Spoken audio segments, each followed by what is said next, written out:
Bonjour, bienvenue dans la série sur la mécanique quantique.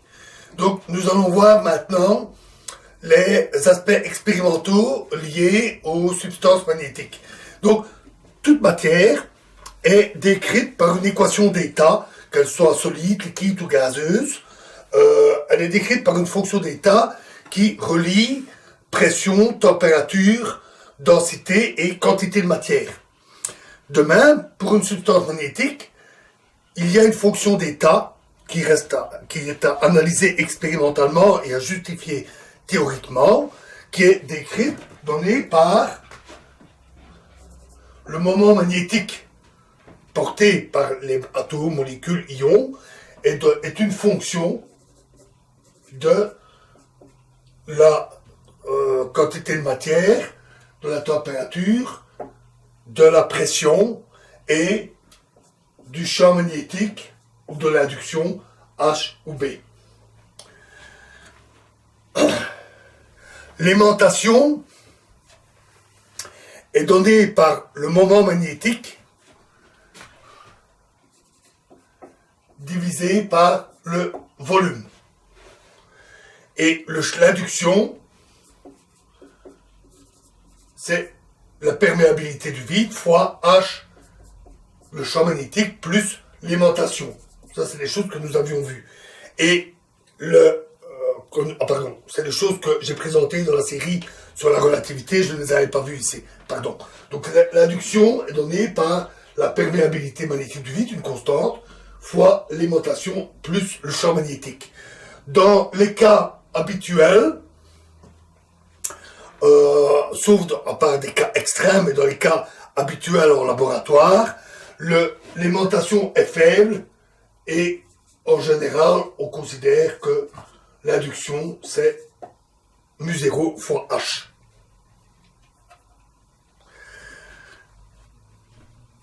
Donc les mesures vont consister à trouver cette équation d'état, c'est-à-dire à mesurer le moment magnétique en fonction des autres paramètres que l'on peut faire varier, tels que température, pression, champ magnétique appliqué, etc., en fonction du milieu ambiant. Alors, une méthode qui est parfois utilisée, c'est la méthode de Guy-Faraday. Donc, on a un tube dans lequel on suspend l'échantillon. Il est suspendu à une balance de haute précision et on place de part et d'autre un électroaimant qui applique un champ magnétique assez fort pour aimanter la substance. Et on place deux bobines, C1 et C2, qui appliquent un champ plus faible, mais surtout qui appliquent des champs opposés. De manière à ce qu'au niveau de l'échantillon, l'aimantation appliquée par ces deux bobines soit nulle, mais qu'il y ait un gradient vertical. Ainsi, si la substance a un moment magnétique, avec ce champ ayant un gradient vertical, cela exerce une force qui est donnée par une loi en électromagnétisme, qui permet alors, en mesurant le poids de l'échantillon, qui permet de mesurer cette force appliquée, et donc de déterminer le moment magnétique.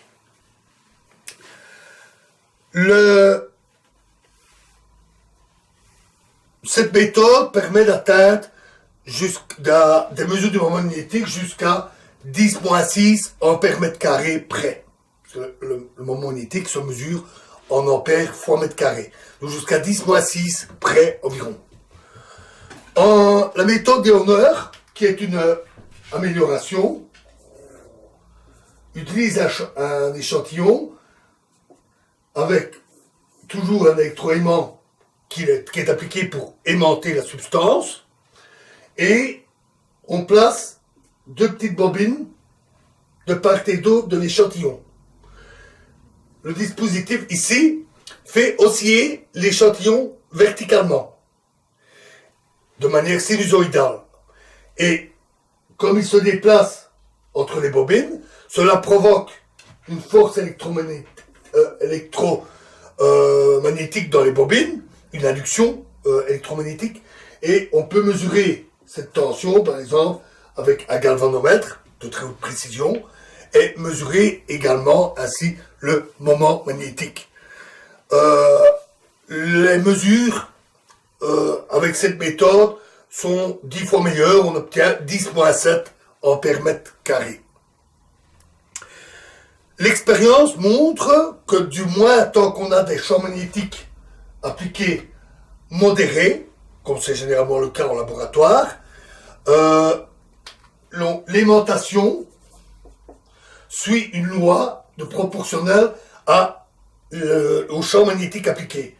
Et le coefficient de proportionnalité est noté chi, la lettre grecque, et est appelé susceptibilité magnétique de la substance. Et évidemment, cette susceptibilité dépend aussi de la taille de l'échantillon. Si vous avez un échantillon qui est 2 fois plus gros, vous aurez une aimantation 2 fois plus grande, comme lorsque l'on colle 2 aimants pour obtenir un plus gros aimant. Et donc, on mesure aussi cette susceptibilité, on définit une susceptibilité massique, donc une susceptibilité par kilo, et une susceptibilité molaire, donc la susceptibilité par moule sur la substance. Ceci, c'est un champ faible. Parce que si le champ magnétique est fort, très fort, on sait atteindre de tels champs en laboratoire avec de très très puissants électroaimants, généralement à supraconducteurs. Les moments magnétiques finissent par tous s'aligner dans la substance et on obtient une aimantation maximale. Donc il y a ce qu'on appelle une saturation qui tend alors vers une aimantation constante. Alors, on peut aussi mesurer directement cette susceptibilité. Par exemple,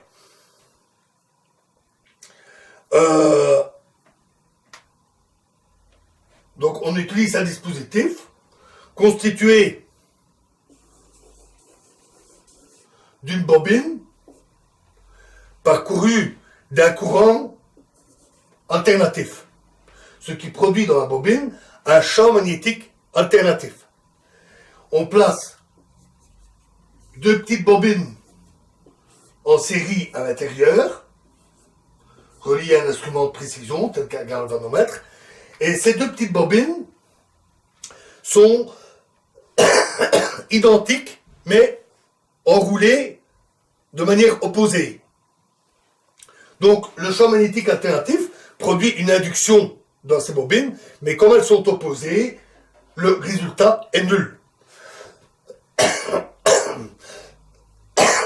On place alors dans la petite bobine, une des 2 petites bobines, on place l'échantillon que l'on veut mesurer et on montre que cela induit une force électromotrice, mesurable ici, qui est proportionnelle à qui? À la susceptibilité. En général, on fait ce genre de mesure avec des bobines supraconductrices, des instruments, des galvanomètres ou des squids, donc des instruments de mesure à supraconducteurs qui sont de très très haute sensibilité. On atteint, en unité standard, on atteint des sensibilités de l'ordre de 10-5, ce qui est très très précis. On vérifie alors la loi de Curie. Alors la loi de Curie, elle est ancienne, elle a été étudiée fin du 19e siècle par Pierre Curie, donc avant de s'intéresser à la radioactivité et d'être rejoint par Maria Sklodowska, c'est-à-dire Marie Curie. Il a d'abord étudié certaines propriétés de substances, comme les propriétés magnétiques, et il a établi la loi qui porte son nom. La susceptibilité est donnée par une constante qui dépend de la substance. Chaque substance a sa constante de Curie divisée par la température. Donc, la susceptibilité varie en sens inverse de la température. Qui vaut typiquement 10-5. Alors, pardon, la précision elle est bien meilleure que 10-5 ici. La susceptibilité est typiquement de 10-5. Par exemple, le sulfate de manganèse, on peut faire la mesure, on obtient une belle droite. Si on trace la susceptibilité en fonction de l'inverse de la température, on obtient une belle droite qui a la pente une pente donnée par la constante de Curie, et on obtient 5,5 fois 10-5. De même, le sulfate de cuivre donne 0,599 fois 10-5. Une loi qui est plus précise, c'est la loi qui a été déterminée peu de temps après, appelée loi de Curie-Weiss, C sur T moins θ. θ est également une constante, appelée constante de Weiss. Qu'elle peut être positive ou négative, et en général de faible valeur. Aux températures, sauf aux très basses températures, aux températures habituelles, aux températures ambiantes, la température est beaucoup plus grande que θ. Ce qui fait qu'en général, la loi de Curie est très très bonne. Elle est bien respectée. Alors, dans ces mesures de haute précision, d'autres effets peuvent exister. Il existe d'autres formes de paramagnétisme que celles que nous voyons ici. Il existe le diamagnétisme dont nous avons parlé. Le diamagnétisme est un effet qui existe pour toutes les substances. Non seulement celles dites diamagnétiques, parce qu'elles n'ont que cette propriété-là, mais également les autres, les paramagnétiques, les ferromagnétiques, présentent aussi du diamagnétisme. Simplement, ces effets sont généralement beaucoup plus faibles.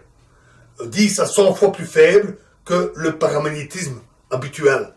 Et donc, en général, ça ne gêne pas. Mais si on veut atteindre des très grandes précisions, ou dans certains cas un peu exceptionnels, on peut devoir en tenir compte. Il faut alors effectuer d'autres types de mesures pour déterminer la part du paramagnétisme et du diamagnétisme. Enfin, il y a le cas des structures cristallines. Les structures cristallines ont des orientations privilégiées de par l'organisation périodique des atomes ou des molécules qui les composent. Et de fait, la susceptibilité magnétique peut dépendre de la direction. Alors, pour une structure cubique, c'est isotrope, c'est le même dans toutes les directions. Pour d'autres structures, on peut avoir des directions privilégiées. On détermine ainsi ce qu'on appelle, donc en fait, la susceptibilité prend ce qu'on appelle une forme tensorielle, que je ne vais pas décrire ici, avec 3 composantes principales, pour 3 directions bien déterminées dans le cristal, appelées, notées, qui 1, qui 2, qui 3. Et donc là, bien sûr, il faut tenir compte de l'orientation des cristaux. Si on travaille avec des poudres ou des matériaux qui sont polycristallins avec des tas de petits cristaux tout petits et orientés dans toutes sortes de directions, comme la plupart des métaux, dans ce cas-là, on a tout plein de petits cristaux ou des grains, tous orientés différemment. Ce qu'on mesure, c'est une moyenne. Et ce qu'on mesure, c'est alors qui est égal à qui 1 plus qui 2 plus qui 3, le tout divisé par 3. Donc on mesure une moyenne dans ce cas-là. Donc voilà, pour les mesures des propriétés de base, les propriétés principales. Alors dans la prochaine vidéo, nous reviendrons sur l'atome. Alors nous ferons une synthèse, un rappel, nous verrons quelques petites choses de plus, mais essentiellement nous ferons une synthèse, essentiellement dans l'optique, des propriétés d'atomes, quels sont les besoins essentiels dont nous avons besoin pour décrire les propriétés magnétiques des substances. Je vous remercie.